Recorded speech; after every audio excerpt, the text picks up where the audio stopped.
Une des erreurs les plus fréquentes que je vois en SEO, chez les indépendants qui débutent sur leur site internet, c'est de vouloir se classer sur de l'informationnel. Donc l'informationnel, c'est simplement répondre à une requête qui va donner une information sur votre métier, par exemple, qui va donner une information sur, je prends l'exemple des ostéopathes, sur l'ostéopathie, par exemple, une pathologie, qui va répondre à comment la guérir et cetera. Les patients n'ont pas besoin de savoir la notice de comment faire pour guérir une pathologie, plutôt d'être guéris par vos services. Et la deuxième chose, c'est que vous allez rentrer en concurrence avec des gros acteurs comme Wikipédia par exemple, comme Passeport Santé, comme santé.gouv.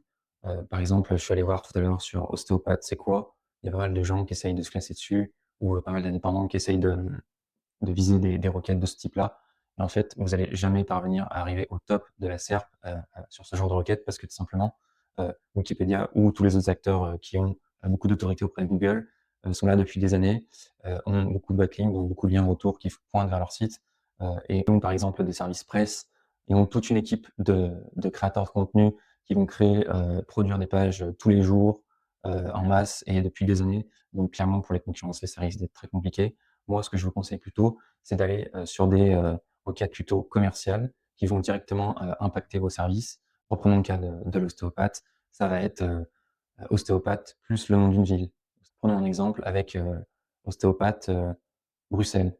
Il y aura de la concurrence, mais ce sera beaucoup moins difficile de se positionner dessus par rapport à une requête qui est trop généraliste.